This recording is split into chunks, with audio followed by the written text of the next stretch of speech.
Follow peace to see God. சமாதானத்தை தேடும்போது தேவன் வெளிப்படுகிறார். தேவனை நாம் காண முடியும். இதற்கான வசனம் எபிரேயர் 12ஆம் அதிகாரம் 14ஆம் வசனம் சொல்லுகிறது, யாவரோடும் சமாதானமாய் இருக்கும் பரிசுத்தமுள்ளவர்களாய் இருக்கும் நாடுங்கள், பரிசுத்தம் இல்லாமல் ஒருவனும் கர்த்தரை தரிசிப்பதில்லை. சமாதானம் என்று சொல்லும்போது உலக மக்களுக்கு நாம் இருக்கும்படியான வாழ்வின் தன்மை. உலகத்தில் இருந்தாலும் நாம் உலகத்தார் அல்ல. இயேசு கிறிஸ்து நமக்குள்ளாய்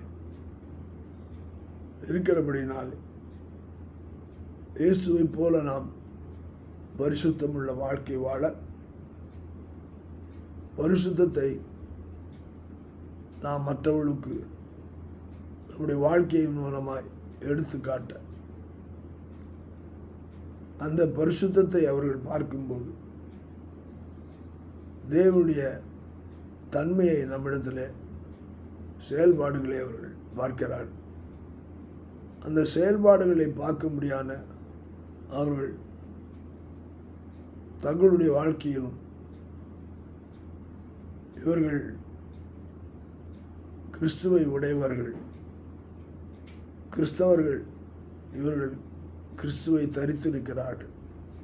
கிறிஸ்துவின் சுவாபத்தையும் கிறிஸ்துவின் அன்பு, சமாதானம், சந்தோஷம் இவர்கள் அனைத்தையும் இவர்கள் பெற்றிருக்கிறார்கள் என்று அவருடைய வாழ்க்கையிலே தாங்களும் அவளோடு கூட இணைந்து கொள்ள, தங்களையும் நாம் ஐக்கியப்படுவதையான நேரத்தில் நம்ம ஏற்றுக்கொண்டு அவர்களும் கூட தேவனை அறியத்தக்கதாக தேவன் நம்மோடு கூட இருக்கிறார் என்பதை அவர்கள் இதன் மூலமாய் அறிந்து தேவனை பின்பற்றுகிறாய் வளருவார்களா.